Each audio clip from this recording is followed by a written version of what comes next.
أعوذ بالله السميع العليم من الشيطان اللعين الرجيم بسم الله الرحمن الرحيم وبه نستعين لا حول ولا قوة إلا بالله العلي العظيم والصلاة والسلام على أشرف الأنبياء والمرسلين حبيبنا وقلوبنا وشفيع نفوسنا أبي القاسم المصطفى محمد اللهم صل على محمد وآل محمد وعجل فرجهم ثم الصلاة والسلام والتحية والإكرام على أهل بيته الطيبين الطاهرين ولعنة الله على أعدائهم أجمعين من الأولين والآخرين إلى قيام يوم الدين أما بعد. For the love of the shuhada of Karbala, send a loud salawat ala Muhammad wa ali Muhammad. Allahumma salli ala Muhammad wa ali Muhammad wa ajil for al-mu'mineen, mu'minat, brothers and sisters in Islam and Iman. Salamun alaykum jami'an wa rahmatullahi wa barakatuh.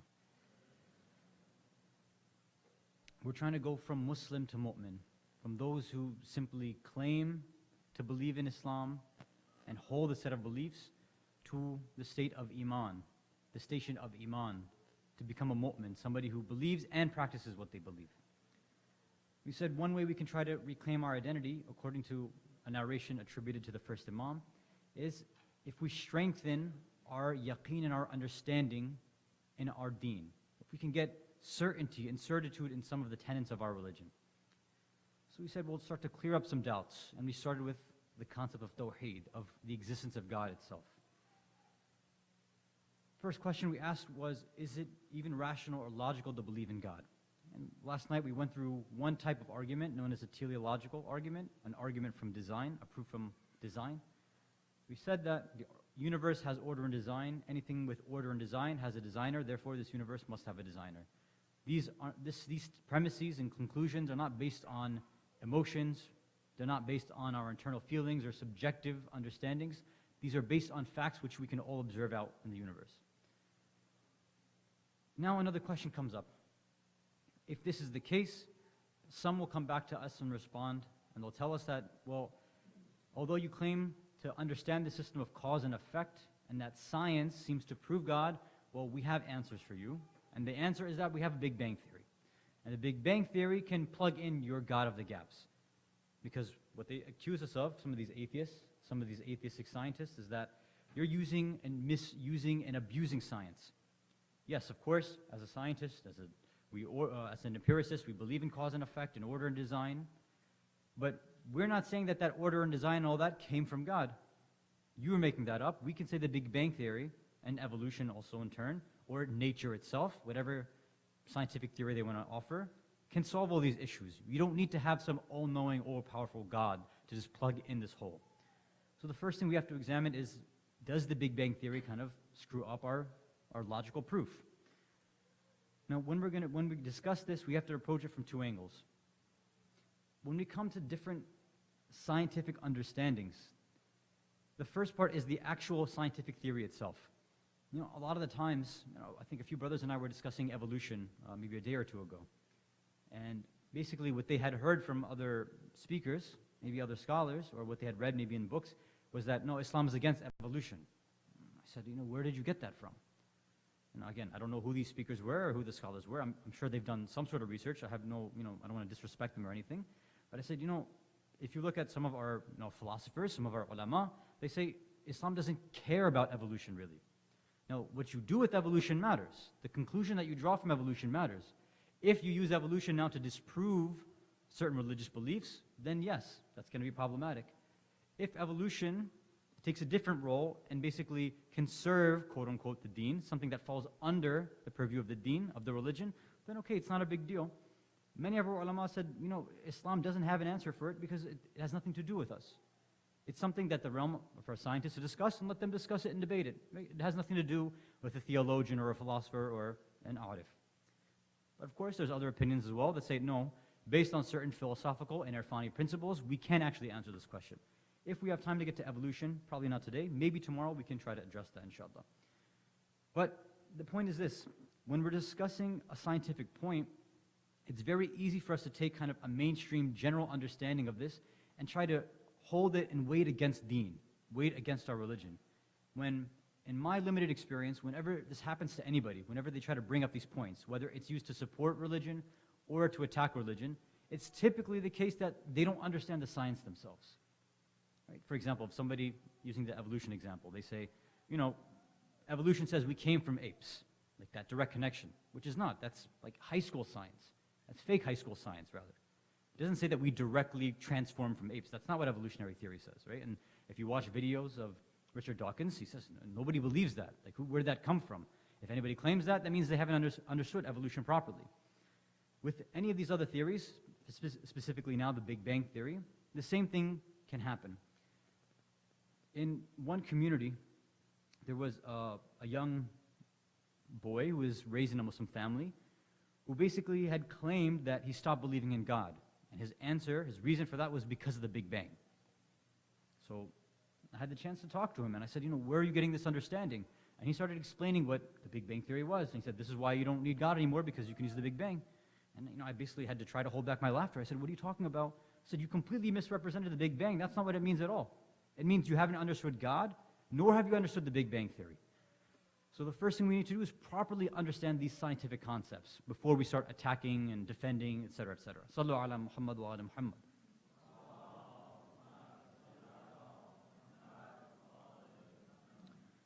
So first misconception about the Big Bang Theory. Okay, so you hear the word Big Bang. Now what comes in your mind, right? Typically when you hear just the word Big Bang Theory, people then think that it means that at the beginning of time, or the beginning of the universe, there was an explosion. And from the explosion came the universe, and it began expanding. That's not the case. That's not what the Big Bang Theory actually says. The story of how it was named the Big Bang Theory, it's a long one. Apparently, there was a certain physicist, when the Big Bang Theory, I believe it was the 60s or 70s when it first became popular. The name escapes now, but there was a physicist who thought this was a joke. Like, somebody offered this theory. He didn't have a name for it. This person who disagreed with this theory was like, you know, it doesn't make sense for us to come from some big bang like that. So actually, the insult that was used became the word that we use now for it, which is really interesting, right? So it's not an explosion, it's an expansion. And it's a big difference, right? So it's not like dynamite, for example, exploding. It's more like a balloon expanding, right? There's a big difference between there. So it's called the Big Bang, but it's actually more like the big expansion, something like that. Okay, that's number one. Number two, and this is probably the most vital point, especially for our discussion, is that the Big Bang Theory is not meant to explain the origin of the universe. So what that kid was saying and what other scientists might say, it doesn't apply. And it's not us as Muslims or theologians or philosophers saying that, it's the scientists themselves. I'll quote one person from you, but before that, let me give an example. So if you remember yesterday when we were talking about this idea of random, accidents and chances and things like that, I mentioned that if I was carrying a tray of paint and it spilled on the floor and it made a picture, how can that random act of organization and design happen? And we said, okay, for a few colors maybe, but for millions of colors, no, it doesn't make sense. So now let's just say, for example, there's this spilled paint all over the floor. And as you walk into IEC, you see just spilled paint, right? That's all you see. So you try to play detective and you try to figure out what's going on. So what can you actually do? You can analyze the paint. You can probably determine the colors. You might be able to, even based on the patterns of spillage, figure out where did the actual spill take place. And maybe even figure out when the spill took place. But what doesn't it tell you? It doesn't tell you who actually spilled it, nor does it tell you what happened before the spill. For the Big Bang, it's the exact same thing. Although it can describe the certain components and the general ideas of what happened during that point at that Big Bang, or more specifically at Planck's moment and beyond, it doesn't tell you what happens before that. Now, let me quote from Dr. John P. Millis. He's an assistant professor of physics and astronomy at Anderson University, which is in Indiana, if I'm not mistaken. So I'm going to quote from two things. They're going to get a little technical, but I think it's a fairly intelligent audience, so I don't think it'll be a big deal. So he says this first.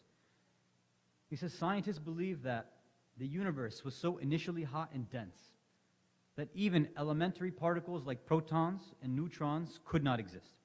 Instead, different types of matter, matter and antimatter, collided together, creating pure energy. But as the universe began to cool down during the first few minutes, protons and neutrons began to form. Then slowly over time, these protons, neutrons, and electrons came together to form hydrogen and small amounts of helium.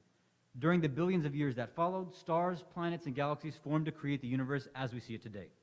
So as you can see, when he starts off with his initial point, he says the universe was initially hot and dense, very hot and dense. He's not saying that it became hot and dense or what happened before. He just said it was hot and dense, and then he begins describing what happens after that. Nothing about prior to the Big Bang. So now we would ask the scientists like this, okay, well, what happened before then?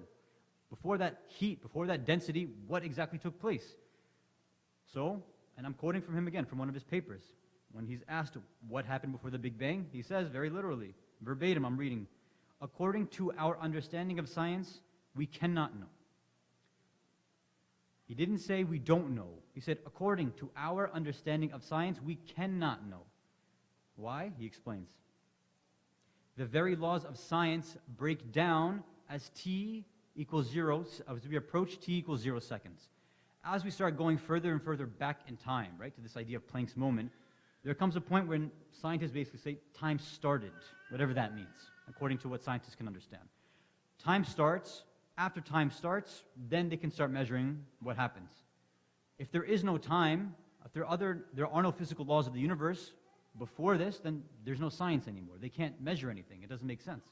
He continues, in fact, since the general theory of relativity tells us that space and time are coupled, time itself ceases to exist. Since the answer to this question lies outside the parameters of what science can address, we can't really hypothesize about it. So now he's not simply saying we can't know. He's saying you can't even make a theory about what happened because it's beyond the purview. It's beyond the jurisdiction of science. Science begins when there's a such thing as space and time. That's what allows for us to start discussing cause, effect, matter, antimatter, etc., etc. If space and time now, if there's a such thing as before that, well then science is done. There is no science. It hasn't started yet. There's nothing physically measurable for them to say. There's nothing that they can measure as far as mathematical equations because there is no start yet. Space and time go hand in hand according to Einstein's theory of relativity. So what he's saying here is, number one, if there's something before, a scientist can't tell you that. And number two, not only can't they tell you, but they can't even make guesses about it. They can't give you theories because if they're doing that, they're not a scientist anymore. And this is a point that we have to remember too. A lot of these atheists, when they come out and make these claims about, for example, let's say multiverse theory or string theory or any other way they want to try to describe what happens prior to the Big Bang, in reality, these are theories, and they're not scientific theories, they're actually philosophical theories. I mean, I don't want to say they're made up and imagined, but basically they are. If you look at a lot of scientific research, other scientists attack these types of atheists and say, you have no right to make these claims. Where are you getting this stuff from? Why are you letting your personal feelings against religion enter into science? Science should be an academic, unbiased, objective discipline. But you are letting your hate for religion affect your beliefs and affect your science. And sometimes this can happen to us as well, where it happens the other way around. Our understanding of religion can then influence our understanding of science, or even the other way around, where we think we have a good understanding of scientific concepts and proofs and theories, and then we try to go and look for that in our deen. Specifically about the Big Bang. How many of us have seen on websites or forwards or WhatsApp groups or whatever, this is the Big Bang Theory verse in the Quran? Allah has nothing to do with this Big Bang Theory. Why? Because, again, it's a theory right now. Let's take that.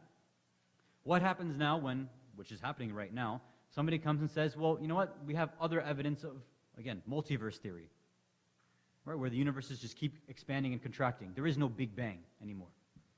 Okay, so now what happens to that Quranic verse that you did tafsir of where you said that, oh, that's talking about the Big Bang. Now you have to backtrack and retrace your steps. Say, no. Oh, actually, Allah was talking about the multiverse. Oh, okay. And then the next day, a scientist will say, oh, we've disproved the multiverse. Now it's pure, pure string theory. Okay, then we have to go look for another verse and say, no, Allah, and this verse is talking about string theory. What are we doing? Are we just playing catch up with science? Or are we going to lead the way and say, listen, you guys are wrong because we already have the truth. If your science is not describing reality, that's your fault. We have reality. It's described for us. You guys need to play catch up. Sallu ala Muhammad wa ala Muhammad.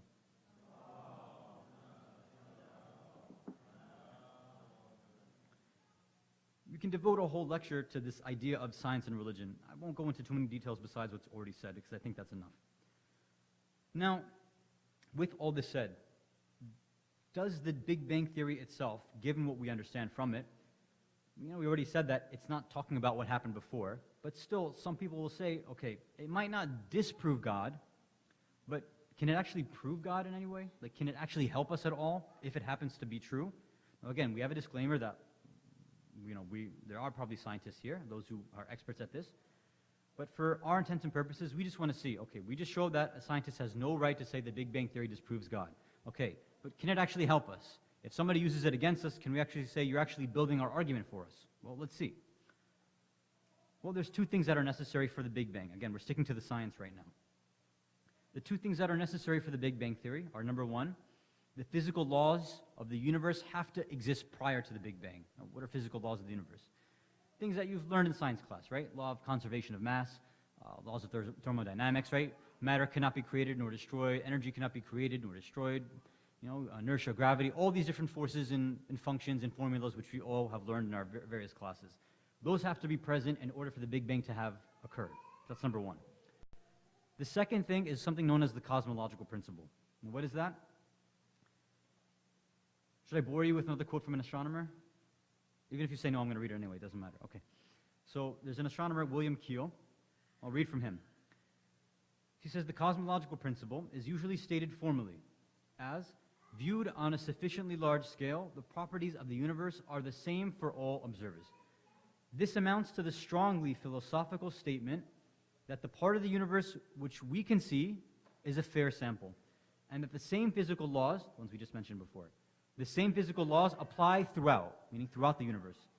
This, in essence, he's saying, this is, in a sense, it says that the universe is knowable and is playing fair with scientists. Okay, so I don't know if you understood any of that. Let me give you an example, see if we can figure out what that meant.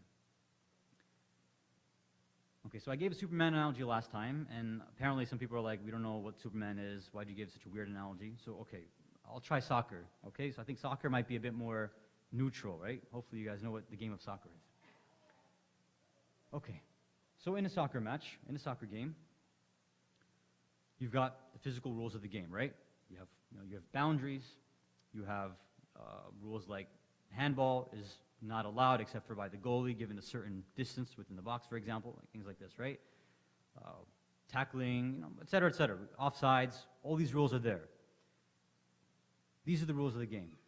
Now, there has to be somebody there to make sure that these rules are enforced, right? You have a ref on the field. So imagine in the middle of a game, out of nowhere, one of the, let's say, forwards picks up the ball and starts running, right? Now, the other team's going to turn to the referee like, okay, you're going to blow the whistle or what? If the ref was ever like, you know what, this time I'm going to allow it. Like, it's not a big deal. They'd say, hold on, you're not playing by the rules anymore if you're just going to make this stuff up randomly. That doesn't make any sense. It's not fair. The cosmological principle basically is like the referee of the universe. What this astronomer is trying to say, what the cosmological principle is trying to say is that the universe, like the soccer game, has a bunch of rules. These rules don't break. They don't change. No matter where you look in the universe, it's going to be the same thing. So if we go out to some other random galaxy, it's still going to have this principle that matter cannot be created nor destroyed. If you go to some other random further part of the universe, it will be the case that energy cannot be created nor destroyed. This is what they mean. So in essence, you have two things now. You have all these physical laws that we just mentioned, and then you have this overarching principle, or a super law, which is making sure all these laws stay in place and that they never change. Now, what does that sound like to you? You have a referee making sure that design and order stay in place, that the rules don't change. Now, I mentioned that we're going to talk about these things rationally, but just to show that this idea at least has been mentioned or alluded to in the Quran, I'll bring one verse for us, and this is in Surah At-Talaq, chapter 65, verse 12. And for time's sake, if you don't mind, I'll skip the Arabic, I'll just read the English. So Allah says, Bismillah ar-Rahman ar-Rahim, it's Allah who created the seven skies and created the things on earth just like it. The laws continue to descend among them, meaning among the heavens and the earths, so that you may know that Allah has power over all things, and that Allah truly covers all things in His knowledge. So again, I'm not saying that this is the Big Bang Allah or anything like that. What I'm saying is that scientists are saying in order for a Big Bang to occur in the first place, you have to have rules in place, and you have to have a ruler, a referee to make sure that these rules stay in place.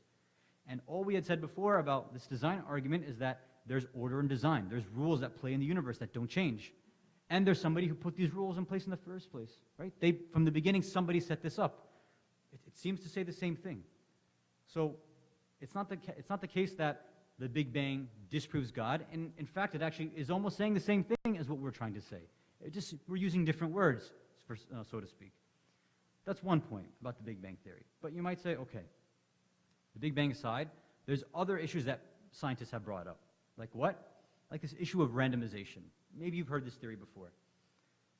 This youth that I was talking to, who initially believed that the Big Bang is what caused the universe, not God, again, one who was raised by a Muslim family, after basically we discussed and kind of shut that argument down, then he jumped to his next one. He's like, oh, well, the universe could just be randomly created. It could just be an accident, just randomization. That's what made the universe. Okay, so how are we going to answer something like that, right? Can there be a such thing that you get from randomization, you get this kind of ordered and designed universe? Let's see if we can try to answer that question. If you can send a salawat ala Muhammad wa ali Muhammad.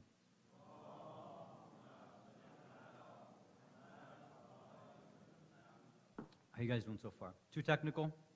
Yeah? Yeah, you guys are nodding. Okay. What can I do?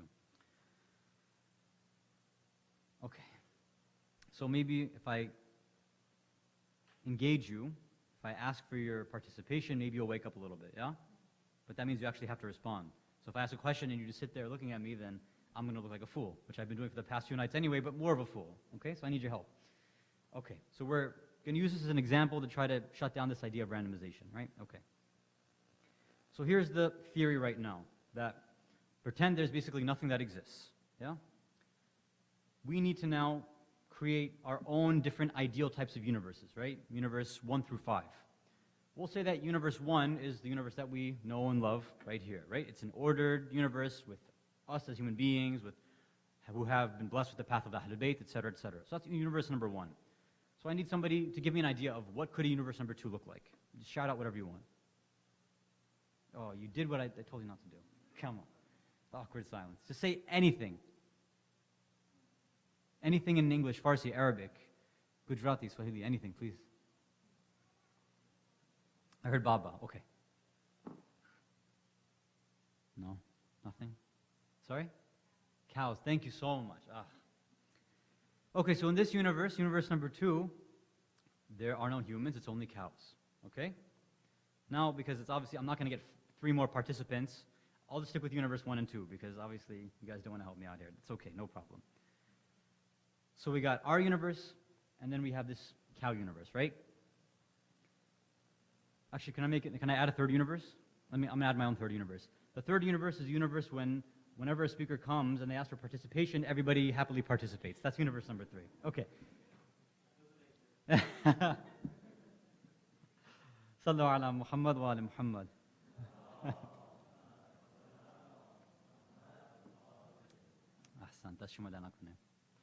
Okay. Now, again, nothing exists right now. We got these 3 possibilities, 3 universes, right? Our universe, the quiet guys, the cow universe, and my ideal participants. Okay. Now, one of these has to randomly come into existence, right? So, usually when I've done this example before, it's usually youth are here, and they actually usually come up, and we pick from a hat. We do something like that. Obviously, I don't think that's going to happen here. So let's just pretend we've got 3 crumpled up universes sitting here. The minute any of them gets picked up, they pop into existence, right? Okay. So there's 3 universes here, and now we're just waiting for them to exist. Any minute now. Do you see the problem here? Okay, what's the problem? Number 1, these 3 universes which don't exist are waiting for something else to bring them into existence. Okay, something else which is randomly going to pick these 3, like out of a hat. So does that thing which is going to pick them out, does that thing exist or not? It obviously has to exist, right? Nothing can't pull something out of a hat. That doesn't make any sense. Okay?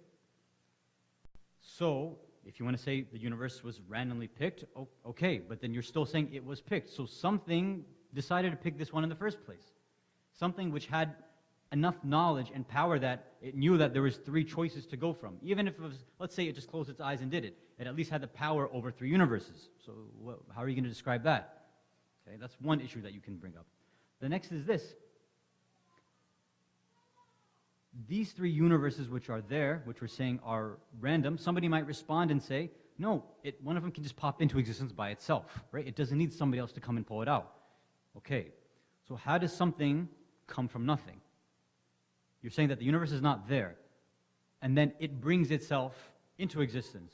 So something that's not there has a power, while it's not there, to bring itself to a thing which is not there, to a place which is not there, but then is all of a sudden there. It sounds stupid because it sounds stupid, right? That sounds illogical. The principle that exists in science is that you can't get something from nothing. That's the idea of cause and effect. If that were possible, like we had said last night, then science itself gets thrown out the door. Then you can get an apple tree from planting whatever you want, right?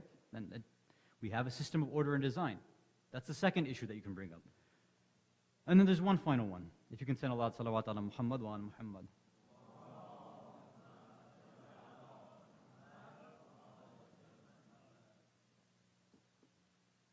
Are these examples making sense, by the way? Yeah? Okay. All right. So we said the first issue is what? Is that somebody's got to pick it out. The second issue is that somebody might say, no, it'll make itself. We say, well, you as a scientist don't believe that something can come from nothing like that, okay? The third thing is this.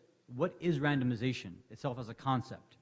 Randomization is a mathematical concept, yeah? So in order for randomization to take place, whatever that means, whether it's somebody pulling it out or whether it happens itself, randomization is math. Math is something that exists. You had just said that, according to the theory of relativity, math basically breaks down on Planck's moment. When time and space are not there anymore, where does math factor in? What randomization is there? If you're saying that there's these 3 things which exist, is math a part of that or not? Or are you saying these 3 things don't exist? So any way you try to justify it and make use out of it, it just falls back on itself. It doesn't actually make any sense. It's kind of, like we had mentioned the past few nights, some of these concepts, somebody will, they shout it out to us, or they say it to us, and it might get us to think for a second, right? Like, yeah, maybe it was random, because we don't know how to answer. Right? That's our issue. But again, if you take another 5, 10 seconds, maybe a few minutes and think about it, just really think and reflect, like, no, it doesn't make sense at all, right? And you just understand and use their own science or their own concepts, not against them, but listen, you just explain it according to your own science. Does science even allow for this? And it doesn't. Do the basic laws of rationality allow for this? No. So they're making fun of us for saying, oh, a God created a universe out of nothing, for example. Say, well, if you're saying randomization, you're claiming the same thing, except that we say God, and you're saying randomization. Now we're just playing semantics games. So what's the difference between us two? If you want to call God randomization, fine. Just at least admit something was there before the universe came into existence. Fine. That's no problem then. Then we'll at least agree. We can argue about what language we want to use about God as another discussion. For this point specifically, I'm sure many of you have heard of the famous astrophysicist, Professor Neil deGrasse Tyson, right? He's one of these very famous neo-atheists. He's had a TV show on PBS, the history of the universe, things like this. He's been on The Daily Show, right? He's very charming, very charismatic, very funny. He makes science very, very interesting, right? And he explains things in a really simplistic manner. Everybody can understand. But unfortunately, he has an agenda too. So he brings in, he mentions science, but then he takes shots at religion, just like a lot of these neo-atheists do. And of course, his knowledge on religion is incredibly limited. And then, of course, he tries to bring in philosophy as well, and his knowledge about philosophy is even worse than religion. Right? That's the problem with a lot of these scientists. In fact, a lot of these individuals, these neo-atheists, these empiricist scientists, et cetera, the ones who are against religion, they actually are against philosophy in the first place. When, according to many of our philosophers, specifically Sayyid Sadr, rahmatullah alayh, if you read the book, Our Philosophy, Falsafatuna, over there he talks about these kinds of ideas, right, where how somebody can just deny philosophy. And this is something which is basically discussed in the idea of the relationship between science and religion. What is this? So philosophy is the study of being, right? Scientists will come and say, listen, it's all physical matter, right? It's only the physical laws of the universe. That's how we prove what's true and what's not true. right? It has to be observable. It has to be able to be measured in a lab. That's the only way you can tell me what's true and what's not true, right? If you can't experiment on it, then it's not true. So if you give them a concept, for example, like love, they're like, no, love doesn't exist. It's something that you just made up because you can't experiment on it. You can't measure it.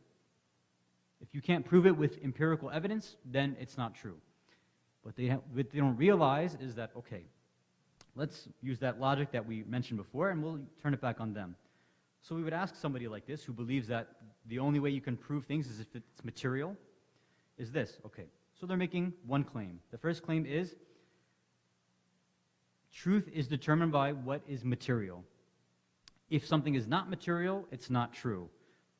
God is something which is not material, therefore it's not true, right? These are kind of the premises and conclusions that they make. So then we offer, like, okay, you made your premises. Now let's go by one.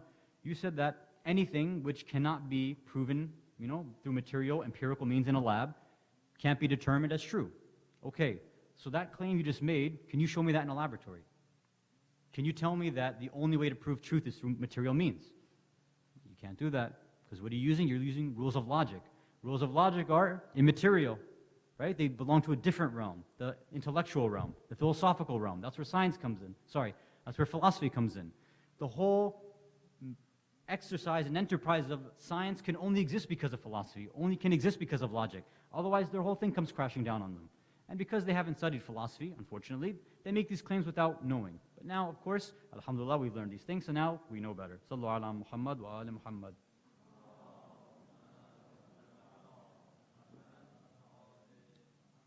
So I'll read his quote for you, and then we'll end for tonight, I think. So Professor Tyson says, the density of mass in the universe today implies an initial value that is remarkably close to the critical density, which is the density that packs just enough mass for the universe to live at the boundary between one that will ultimately recollapse and one that will expand forever. Reminder, this is a guy who doesn't believe in religion, who's against religion, doesn't believe in God or things like that. And this is what he's saying. Final line, this is the most important one.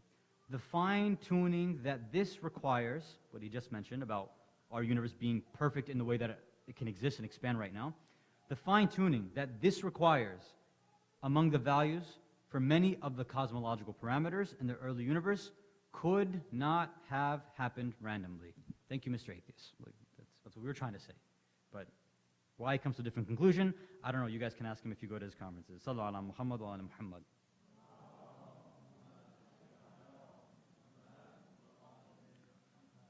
Okay. So this was our understanding of the Big Bang Theory. And hopefully this made some sense and it answered some questions. And now if we're presented with this issue, hopefully we can respond. And we also mentioned a few points regarding generally the relationship between religion and science, and philosophy and science specifically, which I think is very essential in this day and age. And the last thing we ended up with was this idea of randomization, which we've shown is not logical. It has no value, either scientifically or logically. There's one question that remains in this whole debate about Tawheed, or proving the existence of God. So far, where it seems that we've come is, okay, so we've proven that believing in God is rational. We've shown that these other scientific ideas don't hold up, that science cannot disprove the existence of God. It doesn't have the authority to, it doesn't have the jurisdiction. This idea of the Big Bang and randomization, it can't do it. So, okay, now somebody might say, fine, I believe that there's a creator, I believe that there's a God, fine. Well, how do we know that there's not two? How do we know that there's not 100? Why is it that there's one God versus a million? Why are you monotheists any better than a polytheist? What's the difference? Why can't there be infinite gods just constantly creating the universe? Or why aren't there infinite gods fighting amongst themselves? All these questions. What we had just mentioned before, using the proof from the night before about design, all it tells us that there has to be at least one designer, but it doesn't say that there only has to be one designer. They can say that to us. So I'll leave this up to you. If you are interested, if enough people request it, then tomorrow night we'll go through this idea of, do we have rational evidence against disproving polytheism? Do we have sufficient rational and logical proofs that says there can only be one God and nothing else? There is no other options available. And if not, if there's no interest in that, then we'll move on and we'll kind of end the discussion and we'll move on to the next point of theology that we can start rationally proving. Sallu ala Muhammad wa ala Muhammad.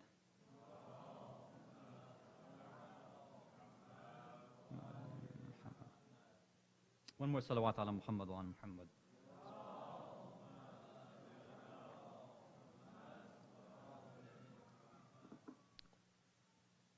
As we continue commemorating and shedding tears, reciting poetry, and giving our hearts and souls to remember the tragedy of Imam Hussein alayhi salam and his family and his companions and those who gave their lives in order that we have the ability to sit here and discuss these issues and to spiritually improve ourselves. The stories of the companions that we hear, you know, it's funny, one of our ulama, when he describes the tragedy, the episode of Karbala, he described it as being the story of man, or the story of mankind, which was a very interesting statement. He said if you look at all the different personalities, they speak to a different dimension that each of us have the capacity and capability of fulfilling and manifesting and moving towards. So for example, we mentioned Hur yesterday, rahmatullah alayh. Hur, for example, speaks about that dimension of us which, when stuck between two sides of heaven and hell, which side do we choose? He represents a side of us that when we have that love for the Ahlul Bayt, as Hur did, that can be something which saves us and makes us and gives us that extra willpower and strength to choose the right side, to hold on to our identity when it counts. But sometimes people, when they look at the episode of Karbala, they see all these 18-year-olds, 20-year-olds, 25, these young adults going out and fighting for the sake of Islam. And sometimes the elders in our community, they say, where's our story? Who do we have that represented us on the day of Ashura? With all these youth, with all this bravery, with all this strength, riding valiantly into the battlefield and fighting. But, some of the elders in the community say, but, what could I have done in my old age if I was there? I don't have the physical strength. But Allah has shown us that there is a story of a man who has given us this principle that age and physical strength don't determine what you would do for your imam. But rather, it's the amount of iman that you have which can give you that physical strength. And this is shown in the story of Habib ibn Mudahir. One day they say Rasulullah was sitting on the minbar and he saw some children playing outside. So he turns to one of his companions and he points to one of the children playing and says, bring me that boy over there. Bring the son of Mudahir over here. So the companion picked up Habib and brought him to Rasulullah. Rasulullah took Habib. He hugged him. He kissed him over and over again, showed the utmost in affection. And the companions were kind of awestruck and they were dumbfounded. Why Rasulullah? Why are you showing so much compassion? Why so much love? Who is this individual? What's so special about the son of Mudahir? He said, you didn't see what I see. You didn't see what I saw. He said, Ya Rasulullah, what did you see? He said, this boy is truly the Habib of my Hussein. I saw that wherever Hussein had been taking steps, Habib had been following him. Every step that Hussein took, Habib went, took the dirt, and was placing it on his head. And remember, Habib was older than Hussein. Hussein was just a child, and Habib was much older than him. Some of the issues we suffer in our own community is because of this idea that elders need to be taking the charge and leading. But for Habib, he's giving and showing us a standard that wilaya is not bound by age. When we truly understand our identity, we go towards who has ilm and who has knowledge, despite their age. This older individual was following around a child, taking the dirt from his footsteps and pouring it on his head. Can you imagine the love of Habib? What kind of individual, what kind of personality he was? Some of the reports say that when Habib showed up in Karbala, again, he was a very, very old man. He said to Imam Hussein, Ya Aba Abdullah, whenever I see you, I feel young again. When I see you, I feel like a youth again. When I see you, I get filled with energy. I'm ready to fight, just like I used to do back in the day. When I see you, I get this zeal, this fervor, this energy. I want to do jihad, just from seeing you, Ya Aba Abdullah. This is what Hussein meant to Habib. On the 3rd of Muharram, Umar ibn Sa'ad la'anatullah alayh came with his army from Kufa and arrived in Karbala. From that night onwards, from that day onwards, the 3rd up until Ashura, Ibn Ziyad la'anatullah alayh had kept sending different regiments, different squadrons, different reinforcements day by day, over and over again, separately. So, for example, Umar ibn Sa'ad first came with 4,000 men. Harmala then came with about 2,000 to 3,000 men the next day. Then later on, Shimr, la'anatullah alayh, came with another 2,000 to 3,000 men. Every commander was given their own specific regiment, their own squadron, and they would come over and over again. And you see, they didn't just come in and walk into the battlefield, because remember, these men had diseases in their hearts. They were the most vile, most wicked individuals you can imagine. They say, according to the historical reports, that when they would start marching into the land of Karbala, when they saw and they looked past and saw that Hussein only had a few tents with just women and children, they said, why don't we scare them a little bit? Why don't we make their children and women cry? So what they would do is, as they would pass by, they would whip their horses so they'd be galloping louder and louder, and the children would begin crying. Every time a new regiment would come in, day by day, they would make sure to gallop as loud as possible past the tents of Zainab, past the tent of Sakina, so she would be crying louder and louder. This is what they would do to the tent of Hussein. At one point, al-Masa'ib Zainab alayhi salam came to Hussein and said, Ya akhi Hussein, my brother, all these troops keep coming one after another. These individuals, these man'oon, they're getting their support, they're getting reinforcements. Their friends are coming to defend them. Ya Hussein, don't you have a friend that can come to protect us? Don't you have a Habib that can come for us? Imam responded, yes, I have a Habib. Let me call him. This is when they say, according to some reports, that Imam wrote his letter to Habib and had it sent to when Habib was still in Kufa. Because at this time they say Habib didn't know what was happening to Imam. We know that there was a huge state of fear. Curfew was in place because of Ibn Ziyad in Kufa. The Shia were in a state of fear. Some of them didn't know what was going on. Some of them knew, but they were frightened to go outside. Habib is at home. He hears a knock on the door. But he knows that sometimes Ibn Ziyad's troops are coming. His spies are coming and looking for the supporters of Hussein. So he asks with fear in his heart, with fear in his voice, who is it? Who's there? And the response was, Ana Barid wal Hussein. I'm the messenger of Hussein. The minute Habib heard this, he opened the door as fast as possible. He grabbed the person who took the letter and began placing it on his forehead, began kissing it, just for the letter that came from his beloved. He said, the son of Zahra has remembered me. My childhood friend has remembered me. This is the love Habib had. He opens the letter, he begins reading, Bismillah ar-Rahman ar-Rahim. Min Hussein ibn Ali ila Rajul al-Faqih, Habib ibn Mudahir. Ya Habib, I've been surrounded in the desert of Karbala. Ya Habib, al-Ajal, al-Ajal. Ya Habib, come to us, we need your help. We're surrounded everywhere. Ya Habib. Habib began crying profusely. His wife came out and said, Ya Habib, what's going on? What's making you cry like this? What happened? He said, I just received a letter from Hussein. And what does the letter say? He said, Hussein has called me for help, that he's been surrounded by the army, and he wants me to come there and help him and defend him. So the wife stops and says, Ya Habib, what are you thinking? What do you want to do? What are you going to do? He said, oh, I'm thinking about you, my wife. I'm thinking about what happened to you. If I go, I can't protect you. I have to stay here and take care of you. His wife gets furious and says, Ya Habib, if the son of Zahra is calling you, the son of Mustafa is surrounded, and you're concerned about me, if you don't go, give me your sword, give me your horse, I'll go defend the son of Zahra. I'll go defend the son of Mustafa. This is when Habib said, I was just testing you. I wasn't sure if you were a supporter of Ibn Ziyad or not. Now that I know that you are one of us, that you are a Shia, then I'm ready to go and defend Hussein. They say at this same time, Imam Hussein was making different banners, the alams, for different commanders that were fighting in his army. They said that there was 12 according to these reports. 11 of them were prepared. One would go to Ali al-Akbar, one would go to Abbas, one was for Qasim, one was for Aun, one was for Muhammad. They would each go to a different commander. A 12th one was laid aside, and nobody was receiving it. The ashab kept asking, who is this for? Who is this 12th one for? Who are we waiting for? Hussein said, wait, my Habib is coming. This one is for my Habib. This is Alim al-Habib. Finally, Habib shows up in Karbala.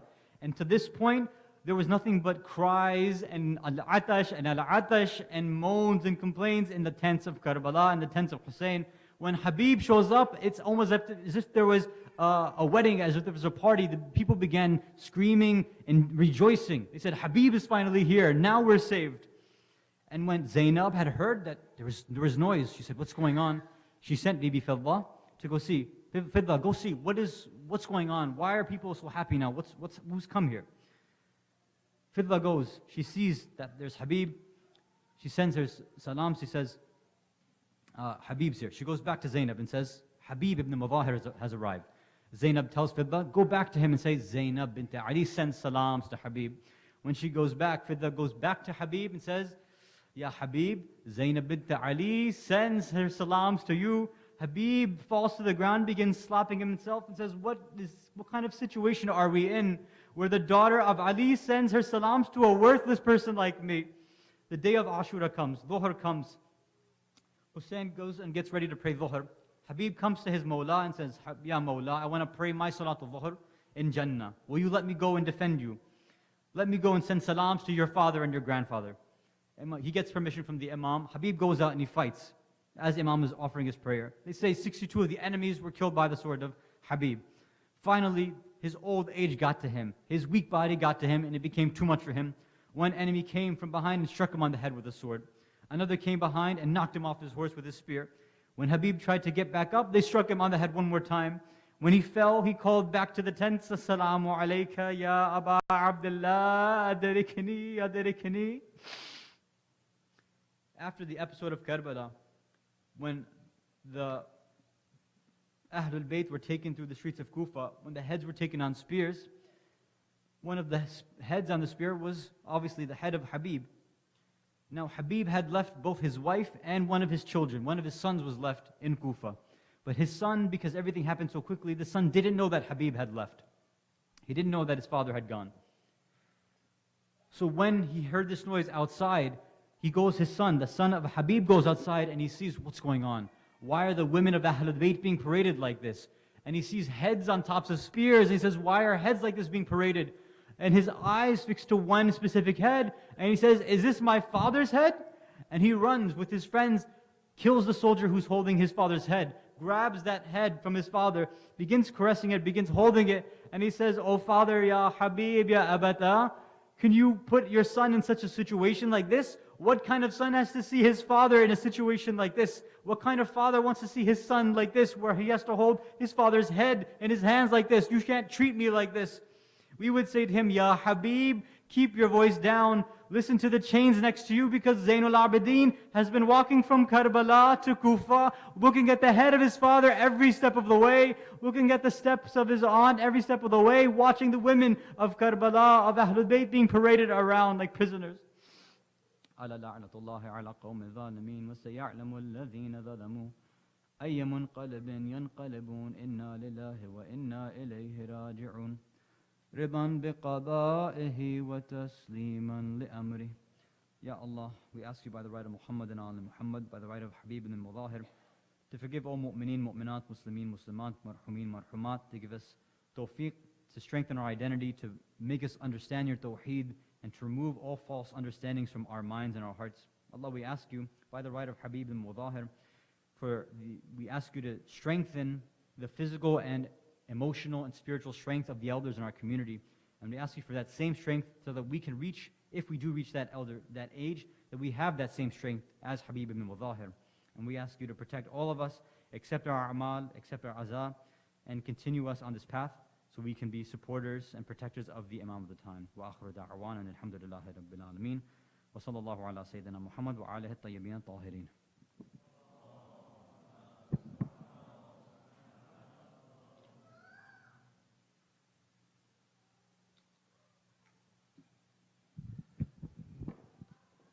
Ya Hussein. Ya Hussein. Ya Hussein. Ya Hussein. Ya Hussein. Ya Hussein.